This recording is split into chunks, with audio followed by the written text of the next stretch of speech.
Governor Hochul drew the wrath of some environmentalists and some residents over this proposed underwater gas pipeline that would go out near Staten Island and out to the Rockaways. Do you plan to weigh in on that? Look, I think you're on the record as opposing it. I'm on the record as opposing any new fossil fuel construction, and it's part of a commitment to taking on the climate crisis. God help us. Yeah. The mayor of affordability, Zohran Mamdani, says he's against any new fossil fuel production. That would include the recently approved $1 billion underwater natural gas pipeline that is expected to drive down energy bills and power 2.3 million homes in New York City. This pipeline, it will provide 400,000 decatherms per day to Brooklyn, Queens, and Long Island. It is the first new gas pipeline in at least 10 years, the state's largest expansion of fossil fuel infrastructure since passing its stupid, I wish it would die, climate law. I could go on, but Cuomo killed the Constitution pipeline. But how do you think we get how the power plants work? But they kill a pipeline. Yes. You are not going to bring energy costs down without putting the infrastructure in place. That's been part of the problem. And why Kathy Hochul was pro-pipeline is because she's gotten a lot of the flack of not being able to bring energy costs down, not just in the city, but also in the state. This kind of stuff will be his ticket right out of office, because if energy costs keep going up and people keep suffering, and he gets blocked on some of his other stuff that he wants to do with housing and free buses and grocery stores, some of it seems pipe dreamish, he won't be able to do anything, and people will continue to suffer, except that you will have lost all the tax revenue from the people who have said, I don't want to stay here anymore because you're trying to rip me off, and then we won't have any money left either. When he talks about not being into construction or new fossil fuel construction as a commitment to taking on the climate crisis, like, we are past the climate crisis. That was my question. What climate crisis? And you know me, love the animals. And that's what killed us under Joe Biden. All of the green spending on this climate crisis that hasn't really materialized. People keep joking with me, but it's funny, but it's not funny, that it's freezing outside and there is no climate crisis. But the climate crisis isn't about the animals. All of these climate fake made-up solutions like solar farms and wind farms kill animals and kill wildlife and kill sea life and kill bird life. Birds and whales. Oh, that's true. So anyway, he can keep doing this. He can double down on the craziness. The only people that'll be left here to vote for him are people that, you know, see the world the way he sees it. But we need that infrastructure, not just here, in other states. I was talking to Harris Faulkner earlier about California.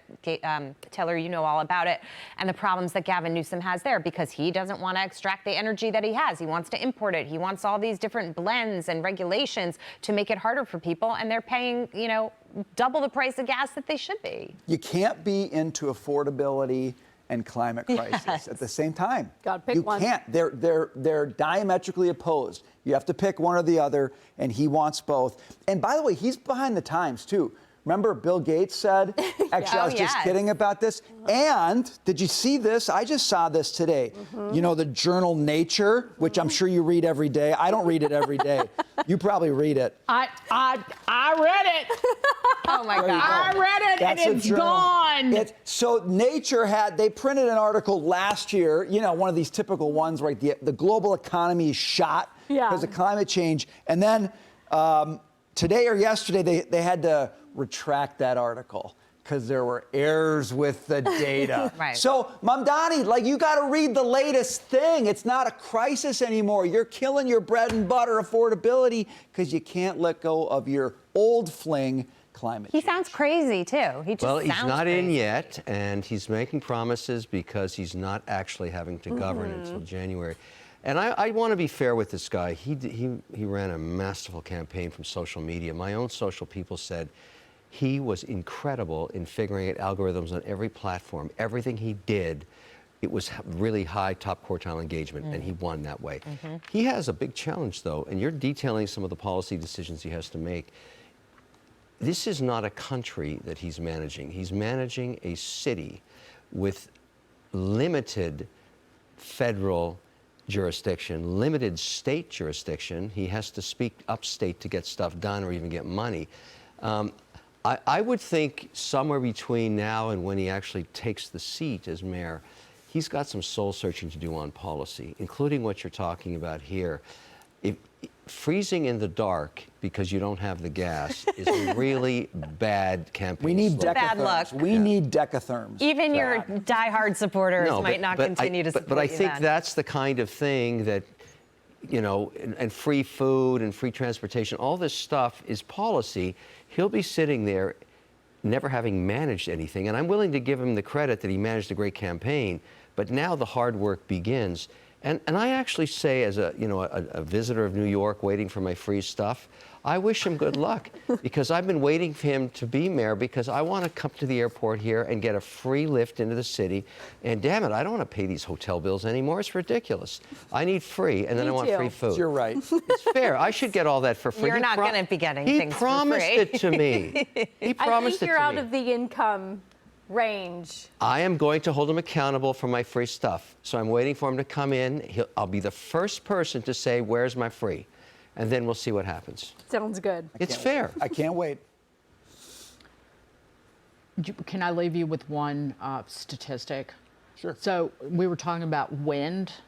So idiot Zohran Mamdani doesn't want fossil fuel. So New York has signed a contract with Empire Wind and Sunrise Wind, that the weighted average that they agreed to pay for electricity is $150 per megawatt hour. That is more than 4 times the average grid cost paid normally over the last year. 4x. Wow. That doesn't sound affordable to me. No. So that's what they're wishing on you, these politicians. They want you to pay 4 times what you currently pay for your electricity. Good luck, New York City. That's not free. I live in dirty Jersey, and I'm happy. Sounds like some pretty bad negotiating. I could have done better than that. Yes, you could have. That's ridiculous. I could have done better than that. Wow. Yes, you could have. I wonder which politician signed that deal. Get the whacking stick out. Name it, and it's a Democrat. We don't know for sure. What is the... We don't know for sure. No, it's definitely a Democrat.